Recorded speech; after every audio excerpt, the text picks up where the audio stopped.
Last lecture में हम लोगों ने वर्क डन समझ लिया था। जब मैं किसी ऑब्जेक्ट पर फोर्स अप्लाई करूंगा, फोर्स अप्लाई करने की वजह से वो ऑब्जेक्ट डिस्प्लेस होगा, उसका डिस्प्लेसमेंट का डायरेक्शन सेम होगा फोर्स वाला, तो हम उसको क्या बोलते हैं? क्या बोलते हैं? कल हम लोगों ने वर्क डन का फॉर्मूला देखा था। वर्क डन का बेसिकली जो फॉर्मूला बना वो क्या बना था कि work done is equal to force multiply by displacement multiply by cos theta.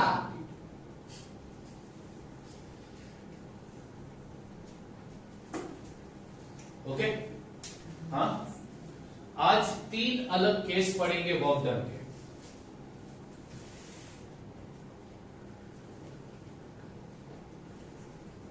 Different cases of work done.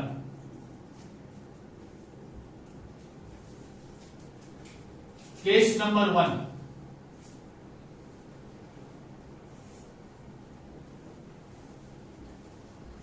Direction of force and displacement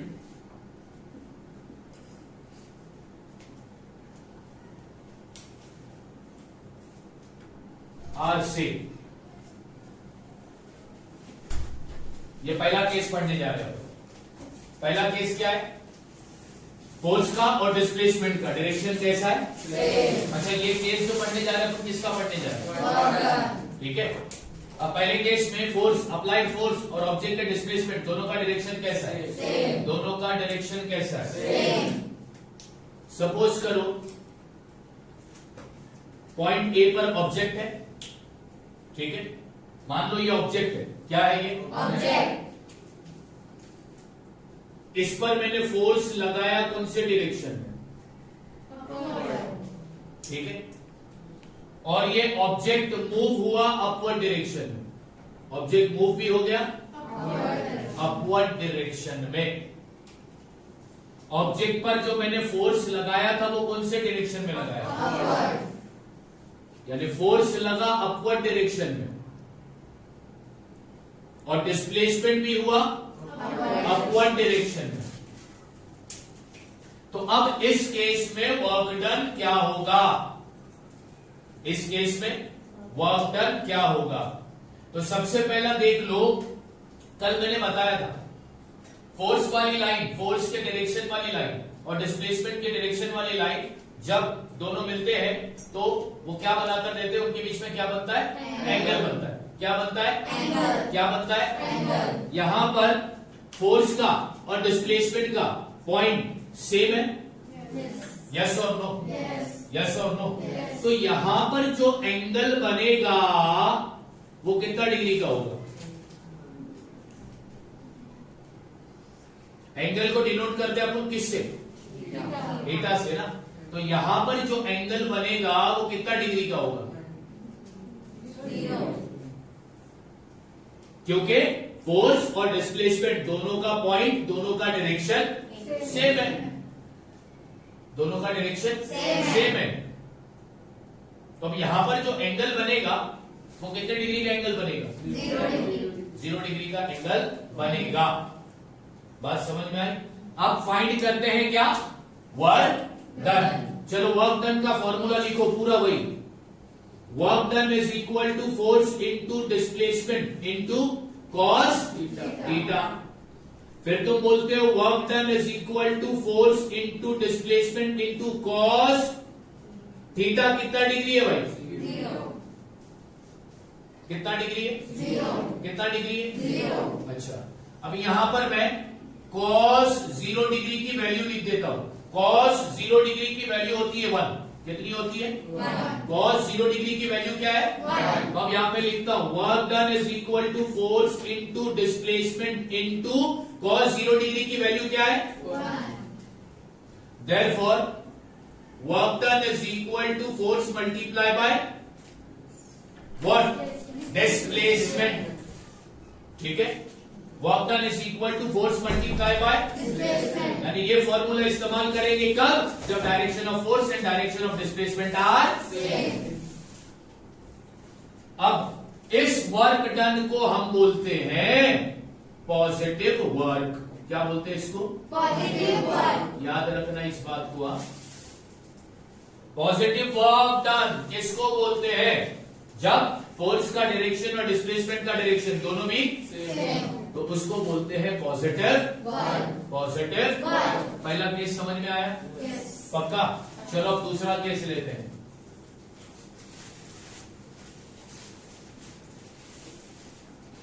case number 2,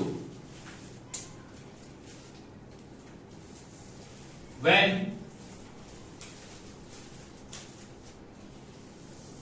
direction of force and displacement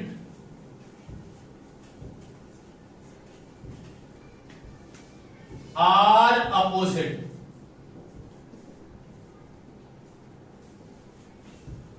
अब force का direction और displacement का direction कैसा होगा? Opposite. अब हमको find करना है वर्क डन।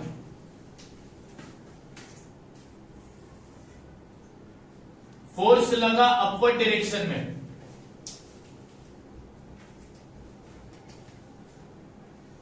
डिस्प्लेसमेंट हुआ डाउनवर्ड डायरेक्शन में। अपोजिट डायरेक्शन है, यस और नो? अब अपने को फाइंड करने का क्या है? वर्क डन फाइंड करने के लिए अपने को चाहिए एंगल। क्या चाहिए? एंगल। अभी इस पॉइंट से इस पॉइंट पर ले लो तो ये बनता है तुम्हारा स्ट्रेट एंगल। बन रहा है कि नहीं स्ट्रेट एंगल? आया ना? एंगल कैसा बन रहा है? स्ट्रेट। स्ट्रेट एंगल का मेजर कितना डिग्री होता है? 180। यानी कि यहां पर थीटा कितना डिग्री मिला भैया? 180। समझ में आ रही है बात? अब फाइंड करो वर्क डन। सेम फॉर्मूला लेंगे। क्या है formula? W is equal to work done is equal to F into S into cos theta. Therefore work done is equal to F into S into cos theta। कितना degree है भैया? 180। Therefore work done is equal to F into S into -1। अब तुम बोलोगे sir ये -1 कहां से आया? तो बच्चों cos 180 डिग्री का जो वैल्यू होता है वो कितना होता है? cos 180 डिग्री का वैल्यू कितना होता है? -1। cos 0 डिग्री का वैल्यू क्या है? 1। तो अब क्या मिलेगा? W इज इक्वल टू, ये माइनस हो जाएगा ना, माइनस F इंटू, ये हो गया तुम्हारा वर्क डन का फॉर्मूला। ठीक है, ये वर्क डन का फॉर्मूला कब काम आएगा? जब direction of force and displacement are opposite. तो वर्क डन का फॉर्मूला आएगा W is equal to minus F into S। अब ये माइनस F इंटू S, ये माइनस की साइन इंडिकेट करती है कि फोर्स और डिस्प्लेसमेंट दोनों भी अपोजिट डायरेक्शन में है। तो ऐसे टाइप के वर्क को क्या बोलेंगे? ऐसे टाइप के वर्क को हम बोलेंगे negative.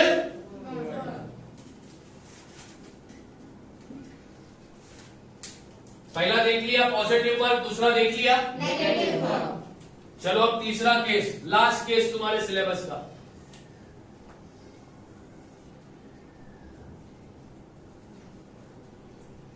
Case number 3,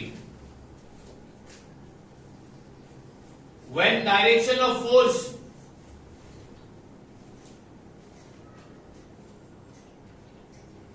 and displacement are perpendicular to each other, are perpendicular to each other।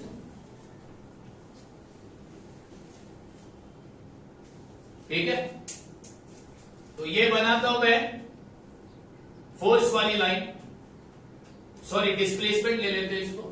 ये डिस्प्लेसमेंट वाली लाइन है और ये है फोर्स के डायरेक्शन की लाइन। फोर्स कौन से डायरेक्शन पे? अपवर्ड। डिस्प्लेसमेंट हो रहा है हॉरिजॉन्टल, हाँ या ना? अब जिस पॉइंट पर मिल रहे हैं उस पॉइंट पर बन रहा है कितने डिग्री का एंगल? 90 डिग्री। इसलिए हम बोलते हैं कि फोर्स और डिस्प्लेसमेंट यहाँ पर एक दूसरे से कैसे है? कैसे है? परपेंडिकुलर। क्यों बोला? क्योंकि ये जिस पॉइंट पर मिले उस पॉइंट पर कितने डिग्री का एंगल बना, इसलिए मैंने बोला इन दोनों को, लाइन को क्या बोला?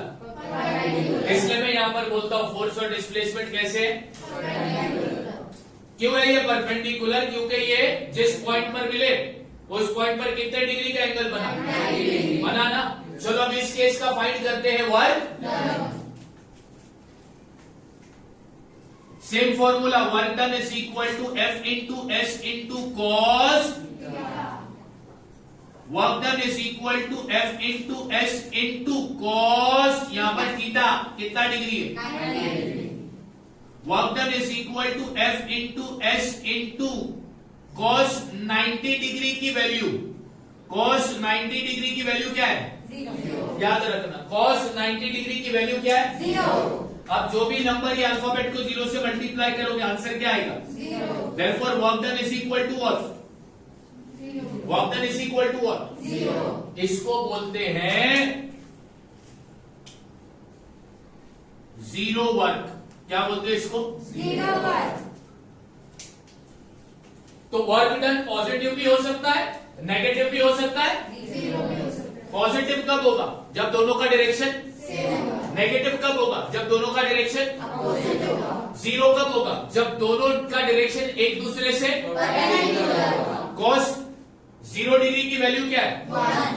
कॉस 180 डिग्री की वैल्यू -1। कॉस 90 डिग्री की वैल्यू 0। समझ में आ गया? Positive work, negative work, zero work, हाँ या ना? तो वर्क डन, हम लोगों ने वर्क डन के कितने केस देख लिए? 3 केस देख लिए। पहला पॉजिटिव, दूसरा नेगेटिव और तीसरा पॉजिटिव, नेगेटिव और पॉजिटिव, नेगेटिव और जीरो। बात समझ आ गई? पक्का? यहाँ पर खत्म हो गया तुम्हारा वर्क डन, यहाँ पर खत्म हो गया तुम्हारा वर्क डन। ठीक है, अब नेक्स्ट टॉपिक पढ़ने जा रहे हैं अपन, एनर्जी। क्या पढ़ेंगे? एनर्जी।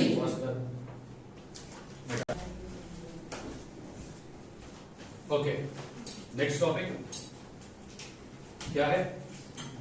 बोलो। वर्क डन समझ में आ गया ना? कितने तरह के वर्क डन पढ़े? नाम बताओ फटाफट। Positive, negative, zero. अब क्या पढ़ने जा रहे हैं? इसका definition, the capacity of a body या फिर object, the capacity of a body और a object to perform work, to perform work is called energy, is called energy, is called energy. काम करना है ना? If we need to do a work, what we need? Energy. कोई भी काम करना है हमें, मैं ह्यूमन बीइंग की बात कर रहा हूं, पढ़ना है, चलना है, खेलना है, ठीक है, एक्सरसाइज करनी है, कोई भी काम हमको करना है, काम करने के लिए क्या लगती है? एनर्जी। लगती है ना एनर्जी? यस और नो? यस। तो ऑब्जेक्ट के अंदर काम करने की एक कैपेसिटी होती है, एक ताकत होती है, ठीक है, हर ऑब्जेक्ट के अंदर। अब यहां पे मैं लिविंग थिंग की बात नहीं कर रहा हूं, नॉन लिविंग थिंग की भी बात कर रहा हूं। हर ऑब्जेक्ट के अंदर काम करने की एक क्या होती है? कैपेसिटी। और उस कैपेसिटी को हम क्या बोलते हैं फिजिक्स में? एनर्जी। क्या बोलते हैं? एनर्जी। क्या बोलते हैं? एनर्जी। ठीक है,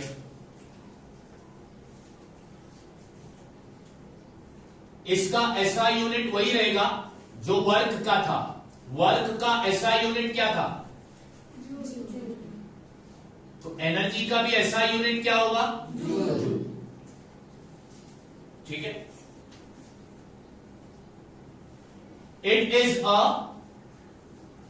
स्केलर क्वांटिटी। ये कौन सा क्वांटिटी है? स्केलर। क्योंकि इसमें सिर्फ मैग्नीट्यूड है, डायरेक्शन इसमें सिर्फ क्या है? मैग्नीट्यूड का मतलब क्या बताया? ठीक है, इसमें सिर्फ क्या है? इसलिए ये कौन सी क्वांटिटी है? कौन सी क्वांटिटी है? कौन सी क्वांटिटी है?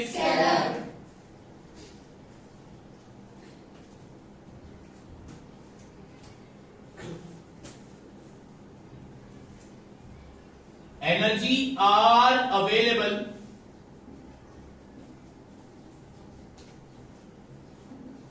in different form.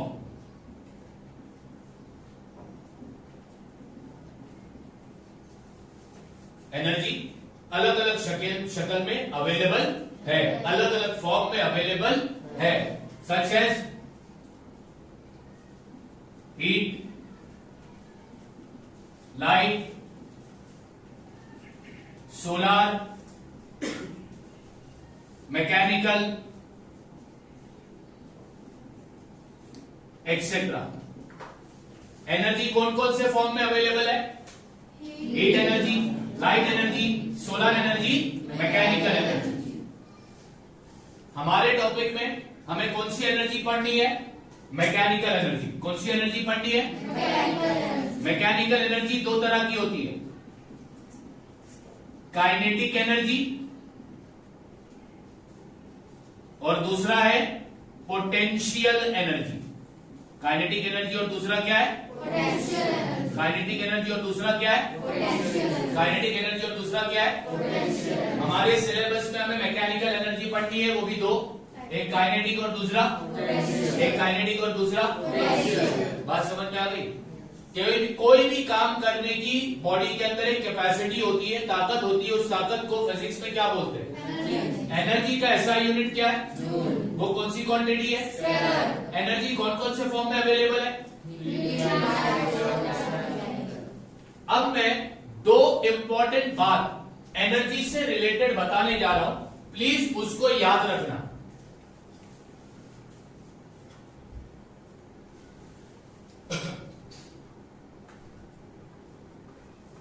The object doing work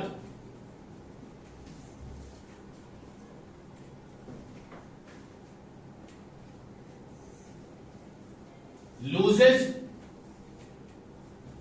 energy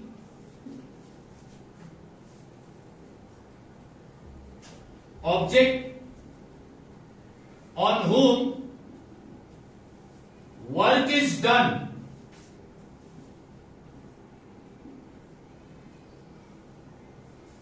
gains energy। अगर ये दो बातें याद रखोगे तो समझो तुम्हारा काम हो गया। जो ऑब्जेक्ट काम कर रहा है वो हमेशा एनर्जी को क्या करेगा? जिस ऑब्जेक्ट पर काम हो रहा है वो ऑब्जेक्ट एनर्जी को क्या करेगा?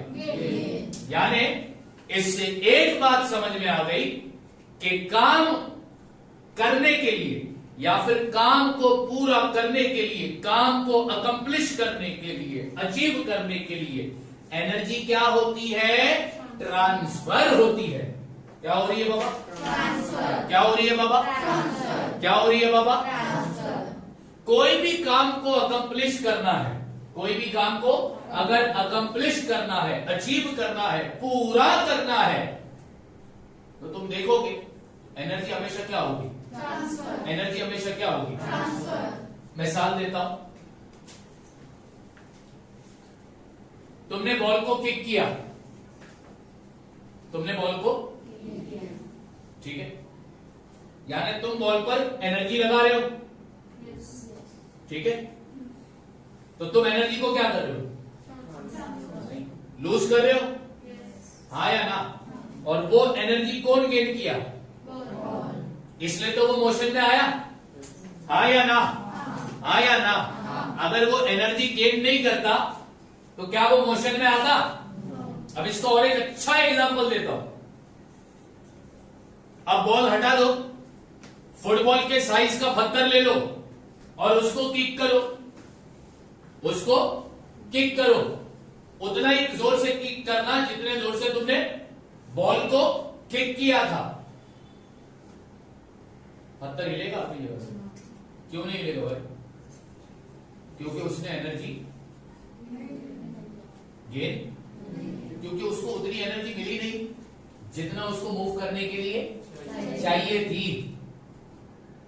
बात समझ में आ रही है, हाँ या ना? तो कोई भी काम पूरा तब होगा, वर्क डन तब अकम्प्लिश होगा जब एनर्जी क्या होगा, ट्रांसफर होगा from one object to, from one object to, from one object to. बात समझ में आई कि नहीं? यस और नो? पक्का? ठीक है।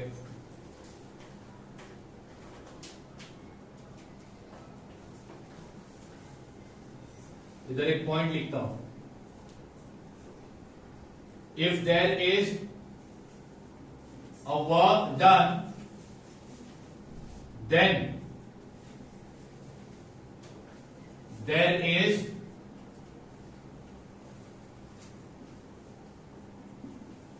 a transfer of energy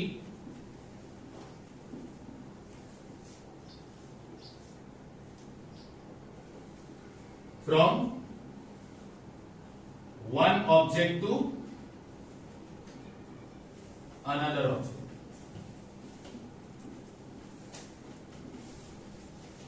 जहां कहीं भी तुमको काम होता हुआ नजर आ रहा है तो समझ जाना वहां पर क्या ट्रांसफर हुई है, एक ऑब्जेक्ट से दूसरे। बात समझ में आई? तीन बातें याद रख दो तो तुम्हें काइनेटिक एनर्जी समझने में और पोटेंशियल एनर्जी समझने में कोई दिक्कत नहीं आएगी। पॉइंट नंबर 1, जो काम करता है वो एनर्जी को खोता है, और वो जिस पर काम करता है वो ऑब्जेक्ट एनर्जी को गेन करता है। और कोई भी काम, किसी भी ऑब्जेक्ट को काम अगर करना है तो उसको क्या लगेगी भाई? एनर्जी। क्या लगेगी? एनर्जी। क्या लगेगी? एनर्जी। क्या लगेगी? एनर्जी। याद रखोगे? आया ना? पक्का? पक्का? एनर्जी का ऐसा यूनिट क्या है? कौन सी क्वांटिटी है? Capacity of an object to perform a work is called energy. Name the different form of energy. Name the two type of mechanical energy. Object is doing work, is the object is losing energy और gaining the energy? Object on whom the work is done, that particular object dash energy। Gain का मतलब क्या हिंदी में? पा लेना, ठीक है? और लूज का मतलब? बात समझ में आ गई? पक्का? ठीक है। काइनेटिक एनर्जी स्टार्ट करूं? पक्का स्टार्ट करूं?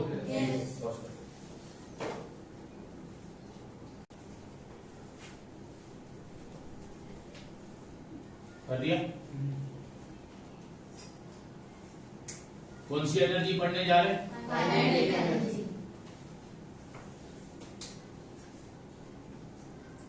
एक क्वेश्चन देता हूं,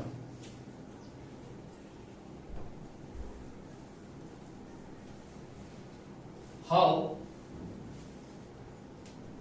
moving object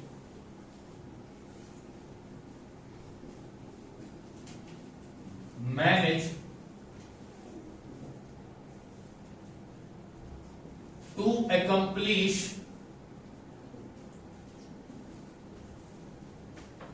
their task। Task का मतलब होता है काम, टास्क का मतलब क्या होता है? काम। हाँ, क्वेश्चन क्या है बच्चों? जरा अच्छे से पढ़ो ना।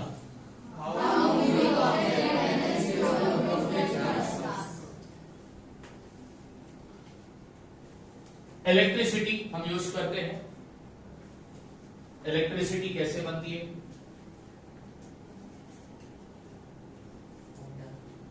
विंड एनर्जी से,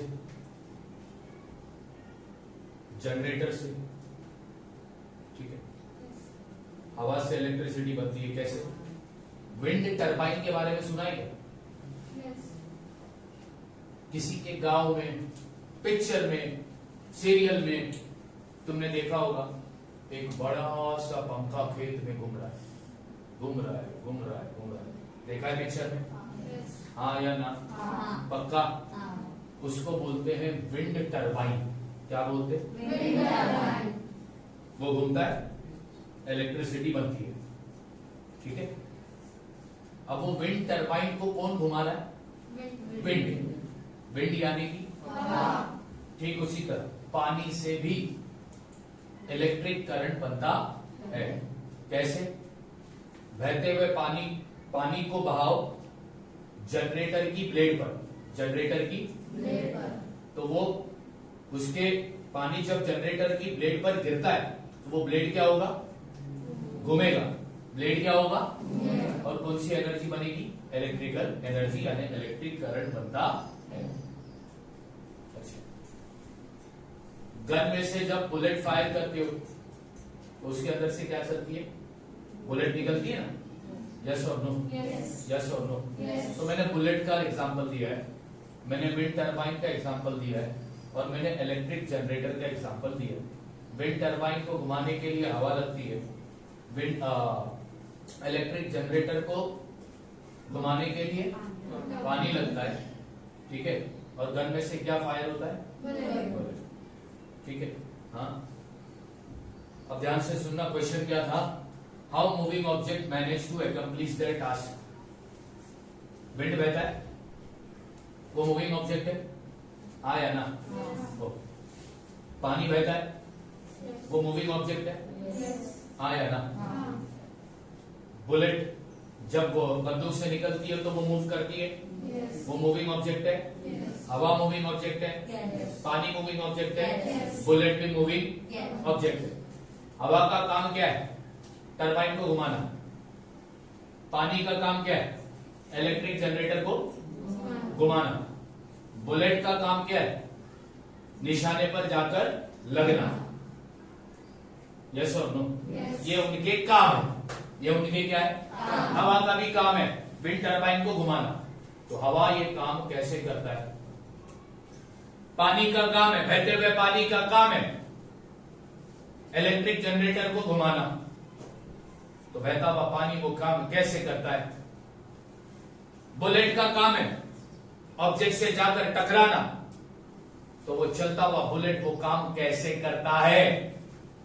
काम करने की हर ऑब्जेक्ट के अंदर एक कैपेसिटी होती है, उस कैपेसिटी को हम क्या बोलते हैं? ये बात एनर्जी के डेफिनेशन में क्लियर थी।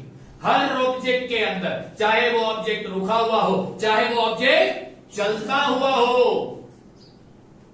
हर ऑब्जेक्ट के अंदर काम को पूरा करने की एक कैपेसिटी होती है, उस कैपेसिटी को क्या बोलते हैं? यानी बहती हुई हवा के अंदर भी एनर्जी होगी विंड टरबाइन को घुमाने की, बहते हुए पानी के अंदर भी एनर्जी है, तब जाकर तो इलेक्ट्रिक जनरेटर घूमता है। चलती हुई बुलेट के अंदर भी एनर्जी है, तब जाकर वो अपने टारगेट पर लगती है। यस और नो? मानते हो कि नहीं? सबसे पहला मैंने तुम्हें क्या बताया? हवा बहती है, पानी बहता है, बुलेट चल रही है। बहती हुई हवा का काम है, फिर मैंने उनका काम बताया, बहती हुई हवा का काम है विंड टरबाइन को घुमाना। वो कैसा पूरा करेगा? काम करने के लिए क्या से लगता है? एनर्जी। मतलब बहती हुई हवा के अंदर क्या होगी? एनर्जी। हाँ, बहते हुए पानी का काम है इलेक्ट्रिक जनरेटर को घुमाना। तो वो काम करने के लिए उसको क्या चाहिए? एनर्जी। यानी बहते हुए पानी के अंदर क्या होगी? एनर्जी। बुलेट का काम है, चलती हुई बुलेट का काम है ऑब्जेक्ट से जाकर टकराना। तो वो काम करने के लिए उसके अंदर क्या होगी? एनर्जी होगी ना। और वो कौन सी एनर्जी है? Kinetic energy. कौन सी एनर्जी है? Kinetic energy. तो क्या है? How moving object manages to accomplish their task. एक मूविंग ऑब्जेक्ट किस तरह अपना काम पूरा करता है, तो उसके पास कौन सी एनर्जी होती है? Kinetic energy. Because of kinetic energy.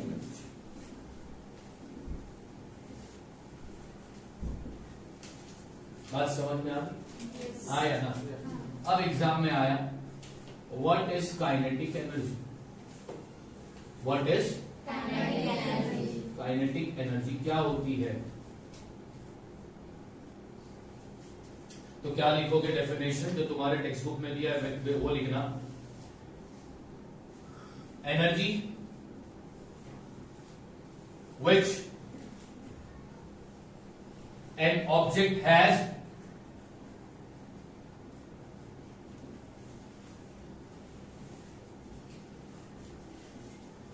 because of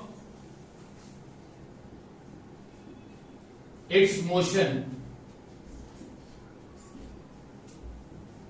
is called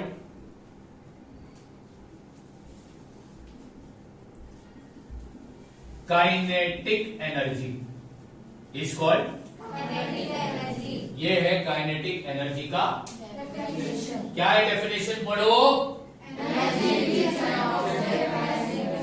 because object के अंदर क्या है, किसकी वजह से, किसकी वजह से, किसकी वजह से, किसकी वजह से, एनर्जी को क्या बोलते हो, वो एनर्जी को क्या बोलते हो, वो एनर्जी को क्या बोलते हो, मोशन की वजह से ऑब्जेक्ट के अंदर जो एनर्जी पैदा होती है वो एनर्जी को तुम क्या बोलते हो, क्या बोलते हो, बढ़िया।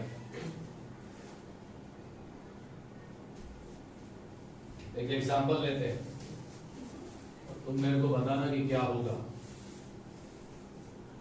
क्रिकेट सब देखते हैं, सुना तो होगा।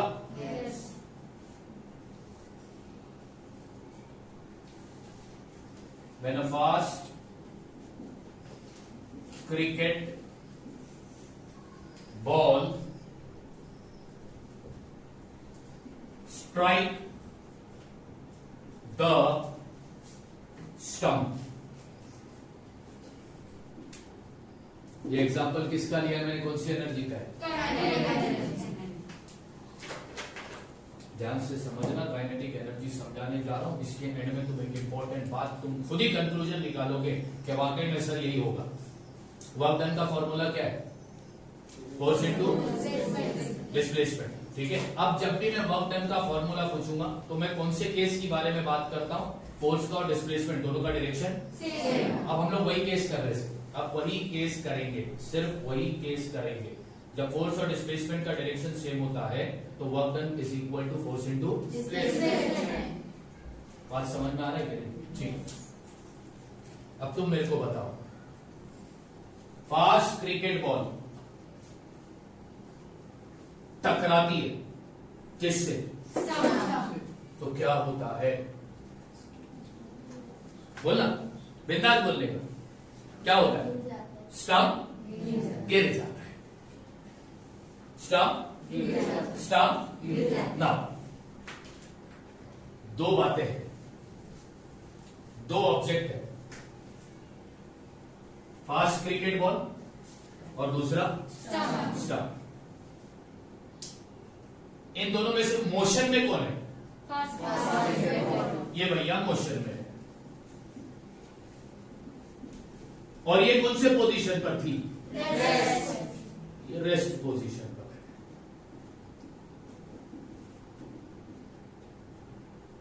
जिसको हम स्टेशनरी भी बोलते हैं, क्या बोलते हैं, स्टेशनरी।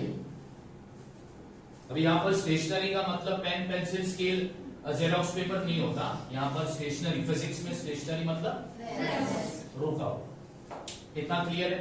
तुम बोल रहे हो सर क्रिकेट बॉल मोशन में है और ये, अगर ये मोशन में है तो जाहिर सी बात है इसके पास कौन सी एनर्जी होगी,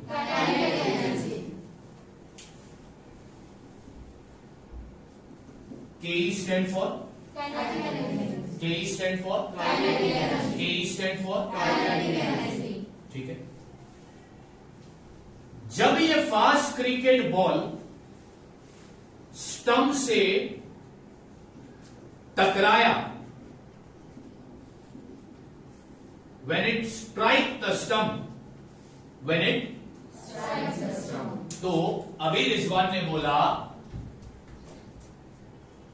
स्टंप डिस्प्लेस,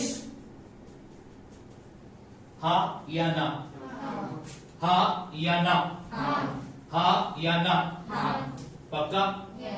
जब फास्ट क्रिकेट बॉल स्टंप से टकराया तो स्टंप क्या हो गया, क्रिकेट बॉल का काम था कि स्टंप को उसने गिराया, यस और नो, मतलब उसने काम किया कि नहीं किया, हाँ या ना। फास्ट क्रिकेट बॉल ने काम किया कि नहीं किया? Work done. Yes. बोलेंगे? Yes. क्यों बोलेंगे? तुम इसलिए बोलोगे क्योंकि सर फास्ट क्रिकेट बॉल ने स्टंप पर फोर्स लगाया, फोर्स लगने की वजह से वो क्या हो गया सर? मतलब ये ऑब्जेक्ट ने सर काम करने के लिए उसने एनर्जी भी तो लगाई। कौन सी एनर्जी लगाई? अच्छा, तो इसने एनर्जी को क्या किया होगा? लूज किया होगा। ट्रांसफर नहीं बोलना। फास्ट क्रिकेट बॉल ने एनर्जी को क्या किया होगा? लूज किया होगा। यहां पे लिखता हूं, क्रिकेट बॉल लूज। भैया लूज की स्पेलिंग जो भी हो तुम लोग लिख देना बराबर। Lose energy. अभी इसके पास कौन सी एनर्जी थी? तो वो काइनेटिक एनर्जी किसने गेन किया? स्टंप ने गेन किया। गेन काइनेटिक, और फिर ये मोशन में आया था स्टंप। यस और नो? यस और नो? देखो मैंने स्टार्ट में ही बोला था, कोई भी काम तब पूरा होगा जब तुम्हें नजर आएगा। तुम्हें अगर पता चला है कि काम हुआ है, काम तो जरूर वहां पर क्या ट्रांसफर हुई होगी? यहाँ पर एनर्जी ट्रांसफर हो रही है। हाँ या ना? ये भैया काइनेटिक एनर्जी लूज कर रहा है और ये भैया काइनेटिक एनर्जी। अब काइनेटिक एनर्जी गेन करने के बाद ये डिस्प्लेस हुआ यानी मोशन में आया। हाँ या ना? क्या हम यहां पर बोल सकते हैं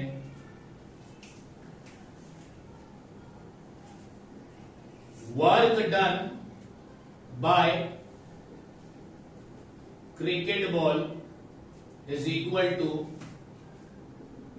kinetic energy gain by the stump?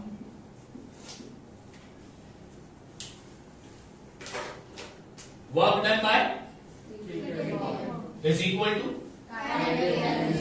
क्योंकि इसने जितना काइनेटिक एनर्जी लूज किया था, ये सारी एनर्जी लूज नहीं करेगा, या तो सारी करेगा या फिर थोड़ी करेगा। इसने जितना एनर्जी लूज किया ये उतनी ही एनर्जी को क्या करेगा? गेन करेगा। और क्या हो जाएगा? डिस्प्लेस हो जाएगा। क्या हो जाएगा? क्या हो जाएगा? क्या हो जाएगा? तो इसका मतलब क्या हुआ? क्रिकेट के बॉल ने जो काम किया, ठीक है, उसकी वजह से स्टंप क्या हुआ? और स्टंप डिस्प्लेस कब होगा? जब वो क्या गेन करेगा? इसलिए अपन ने कंक्लूजन क्या निकाला? Work done by cricket ball is equal to kinetic energy gain by the. अब इसको सिंबॉलिकली लिखोगे कैसा? Therefore work done is equal to kinetic gain by the object. लिख तू चलेगा? हाँ या ना? Work done is equal to kinetic energy gain by the. ये कंक्लूजन इस कहानी से निकला कि नहीं निकला? यस और नो? फिर से समझाता हूं, जरा ध्यान से सुनना। क्या बोला तुमने? एक एग्जांपल लिया कि फास्ट क्रिकेट बॉल स्ट्राइक कर रहा है स्टंप को। ये एग्जांपल है काइनेटिक एनर्जी का। क्यों? क्योंकि फास्ट क्रिकेट बॉल मोशन में है तो उसके पास कौन सी एनर्जी होगी? जब भी ऑब्जेक्ट मोशन में आता है तो मोशन की वजह से उसके अंदर कौन सी एनर्जी बनती है? तो फास्ट क्रिकेट बॉल मोशन में था, उसके पास कौन सी एनर्जी बन गई?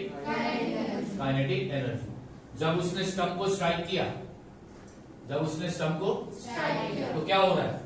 इसके पास से थोड़ी सी काइनेटिक एनर्जी जा रही है और जितनी जा रही है उतना कौन गेन कर रहा है? और उसके बाद फिर स्टंप क्या हुआ? एनर्जी गेन करने के बाद स्टंप क्या हुआ? तो तुम बोल रहे हो क्रिकेट बॉल ने काम कर दिया, क्योंकि क्रिकेट बॉल ने इस पर फोर्स लगाया और फोर्स लगने की वजह से ये क्या हो गया? तो ये क्यों हुआ? क्योंकि work done by the cricket ball is equal to kinetic energy gain by the. समझ में आ रही है बात? हाँ या ना? हाँ या ना? हमेशा याद रखना, work done by an object is equal to kinetic energy gain by the other. जो ऑब्जेक्ट काम कर रहा है वो हमेशा इक्वल होगा काइनेटिक एनर्जी से। अब ये काइनेटिक एनर्जी कौन गेन करेगा? अदर। समझ में आ गई कि नहीं बात? मेरा कंक्लूजन समझ में आया कि नहीं? Yes. अभी ये ऑब्जेक्ट डिस्प्लेस इसलिए हुआ क्योंकि इसने कौन सी एनर्जी गेन कर ली भाई? इसलिए अपन बोलते हैं कि work done is equal to kinetic energy gain by the staff object. याद रखोगे? हाँ या ना? याद रखोगे?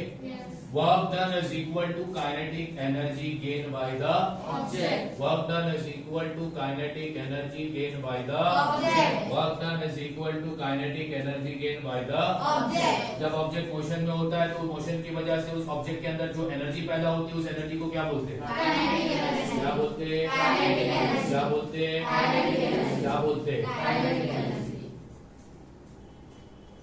यानी बहते भी हवा के पास कौन सी एनर्जी होगी? Kinetic energy. वैसे में पानी के पास कौन सी एनर्जी होगी? चलती हुई बुलेट के पास कौन सी एनर्जी होगी? एक गाड़ी चल रही है उसके पास कौन सी एनर्जी होगी? तुम भाग रहे हो तुम्हारे पास कौन सी एनर्जी होगी? काइनेटिक। काम करने की कैपेसिटी को, कोई भी काम करने की कैपेसिटी को क्या बोलते हो? एनर्जी चाहिए ना, तभी तो काम होगा। जब एनर्जी होगी तो फोर्स लगेगा, फोर्स लगेगा तब जाकर तो ऑब्जेक्ट डिस्प्लेस होगा। एक बार ऑब्जेक्ट डिस्प्लेस हो गया तो इसका मतलब तुमने क्या कर दिया? समझ में आ गई बात? Yes. पक्का? Yes. ठीक, stop.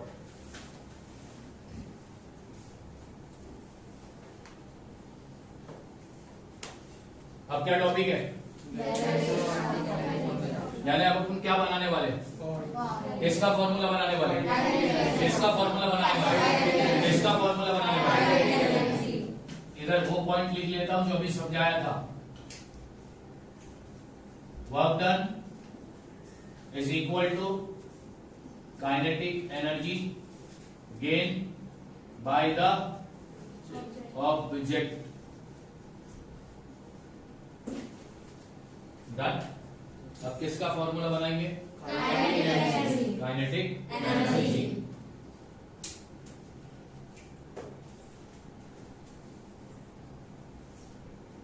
ये क्या है? ऑब्जेक्ट है।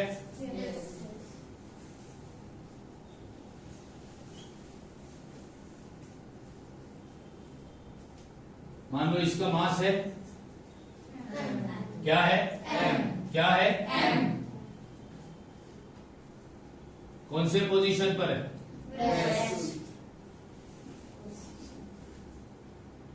अगर ये रेस्ट पोजीशन पर है तो इसका इनिशियल वेलोसिटी यानी कि यू कितना होगा? पक्की बात? हाँ या ना? मान लो ऑब्जेक्ट कौन से पॉइंट पर है? पॉइंट ए पर है। ठीक है।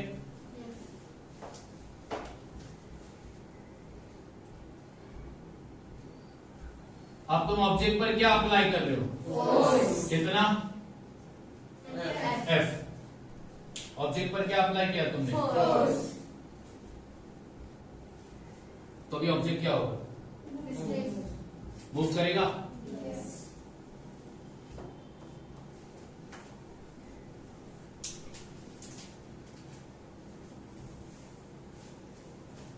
ऑब्जेक्ट कौन से पॉइंट पर आ गया? बी पर आ गया। कब आया? जब उस पर क्या किया? तो फोर्स अप्लाई करने के बाद ऑब्जेक्ट डिस्प्लेस हुआ। हाँ या ना? अब यहां पर आने के बाद ऑब्जेक्ट पॉइंट बी पर आने के बाद उसकी फाइनल वेलोसिटी क्या होगी? उसकी फाइनल वेलोसिटी को लेते हैं अपन वी। क्या लेते हैं? ठीक है। यस और नो? पक्की बात? पक्की बात? ठीक। जब ये मोशन में आया होगा, ठीक है, फोर्स लगने की वजह से ये मोशन में आया तो इसकी वेलोसिटी चेंज हुई होगी। इसकी वेलोसिटी जब चेंज होती है उसको क्या बोलते हैं? एक्सीलरेशन। एक्सीलरेशन को लेता हूं मैं यहां पर ए। पहला ऑब्जेक्ट कौन से पॉइंट पे था? फिर कौन से पॉइंट पर आया? तो ये चला ना, डिस्प्लेस हुआ ना? यस और नो? तो उसको क्या लेता हूं मैं? एस। एस क्या है? डिस्टेंस या फिर डिस्प्लेसमेंट, कुछ भी बोल सकते हो, हाँ चलेगा। Travel by object, S is the distance travel by the. तो अब इस केस में वर्क डन हो रहा है कि नहीं हो रहा है? यस और नो? यस और नो? यस और नो? तो वर्क डन तुम बोल रहे हो रहा है।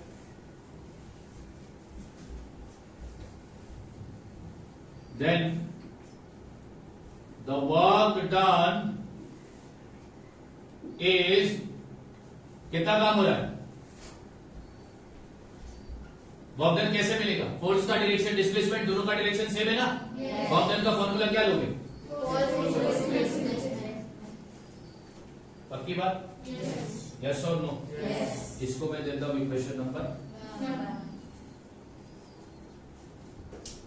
किसका फॉर्मूला बना रहे आपको? अब यहां पर फोर्स है और एस क्या है? डिस्टेंस है। यस और नो? अपने को अपने पास फोर्स का भी फॉर्मूला है, अपने पास डिस्टेंस का भी फॉर्मूला है। अब ध्यान देना, according to Newton second law of motion, पढ़ाया था ना? न्यूटन के सेकेंड लॉ ऑफ मोशन से अपने को फोर्स का फॉर्मूला मिला था मास इनटू एक्सीलरेशन, हाँ या ना? इसको देता हूं मैं इक्वेशन नंबर 2। अपने पास डिस्टेंस का भी फॉर्मूला है,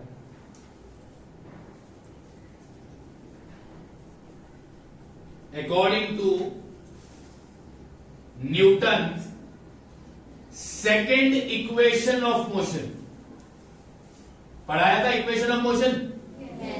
सेकेंड इक्वेशन ऑफ मोशन क्या है? S is equal to UT plus half, इसको दे दिया मैंने इक्वेशन नंबर 3। अब ये मेरे को एफ और एस हटाना था, एफ और एस हटाने के लिए मैंने न्यूटन का सेकेंड लॉ ऑफ मोशन इस्तेमाल किया, मैंने न्यूटन का सेकेंड इक्वेशन ऑफ मोशन इस्तेमाल किया। अब एट दी एंड में करूंगा क्या? Substituting equation number 2 and equation number 3 in equation number 2 और इक्वेशन नंबर 3 को मैं सब्स्टिट्यूट करने जा रहा हूं कौन से इक्वेशन में? ये रहा मेरा इक्वेशन नंबर 1। वर्क डन को डिनोट करते हैं अपन, फोर्स की जगह पर मैं क्या लिखूंगा? MA, यस और नो? उसके बाद यहां पर कौन सी साइन है? S की जगह पर क्या लिखता हूं? UT plus half AT square, हाँ? पक्की बात? ठीक है, आगे जरा ध्यान देना, W is equal to MA multiply by U यानी कि इनिशियल वेलोसिटी कितनी थी? 0 मल्टीप्लाई बाई T, ठीक है? U की जगह पे उसकी वैल्यू भी दिया 0, फिर plus half AT square. W is equal to MA, any number multiply by 0 की आंसर विल बी 0 की कोई वैल्यू है क्या? तो अब यहां पर ये हट गया, मल्टीप्लाई की साइन, क्या बचा? हाफ AT स्क्वायर बचा ना? हाँ या ना? मल्टीप्लाई की साइन ये खत्म हो गया पूरा, बचा क्या? हाफ AT स्क्वायर, क्योंकि 0 लिखने की जरूरत नहीं है। अब जरा ध्यान दो,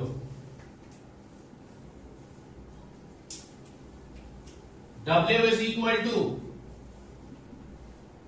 M, A को A से मल्टीप्लाई करोगे तो क्या होगा?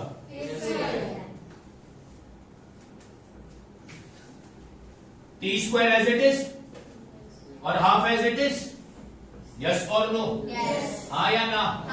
अब इसको सही ऑर्डर से अरेंज करता हूं, W is equal to half पहले लिख दिया, उसके बाद लिखा क्या?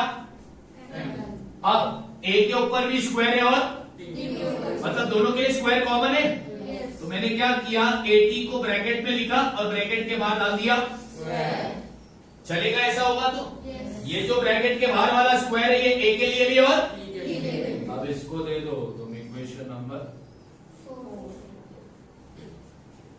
इतना क्लियर है? यस और नो? चलो भैया अब आगे बढ़ते हैं। अकॉर्डिंग टू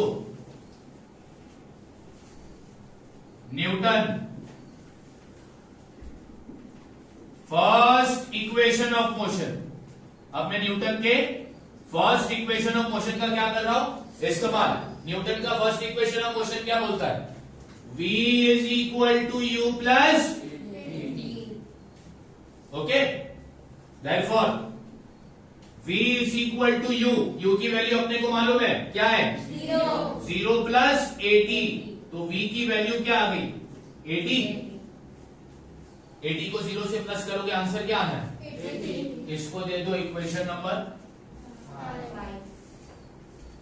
हाँ, अब क्या करो, substituting equation number 5 in equation number 4, equation number 5 को अब इक्वेशन नंबर 4 में क्या कर दो, तो करता हूं substitute. W is equal to half m, अब 80 की जगह पर मैं क्या लिख दूंगा, स्क्वायर है ना, डाल दिया। W is equal to half mv square, clear है। अब आगे ये स्टेटमेंट लिखता हूं, but we know that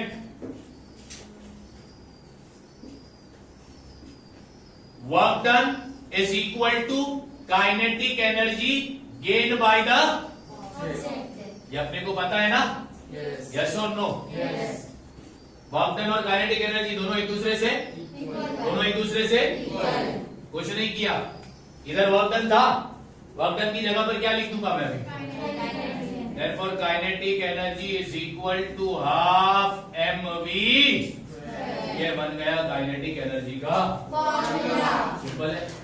kinetic energy का फॉर्मूला बनाने के लिए मैंने न्यूटन के सेकंड लॉ ऑफ मोशन का इस्तेमाल किया, न्यूटन के सेकंड इक्वेशन ऑफ मोशन का इस्तेमाल किया, न्यूटन के फर्स्ट इक्वेशन ऑफ मोशन का इस्तेमाल किया और तुमको काइनेटिक एनर्जी का फॉर्मूला बना कर दिया। काइनेटिक एनर्जी का फॉर्मूला क्या है, काइनेटिक एनर्जी का फॉर्मूला क्या है, काइनेटिक एनर्जी का फॉर्मूला क्या है, काइनेटिक एनर्जी का फॉर्मूला क्या है। आज के टॉपिक में अपन ने पढ़ा सबसे पहला different cases of work done. Work done के कितने केस है, 3, पॉजिटिव 0 और पॉजिटिव 0 और वैसे फॉर्मूला लिखूंगा, तुम मेरे को टाइप का नाम बताना। W is equal to F into S, बोलो positive. W is equal to minus F into S, बोलो। W इज इक्वल टू 0, बोलो। अब एंगल का मेजर बताऊंगा, उसके बेस पर मुझे टाइप बताना।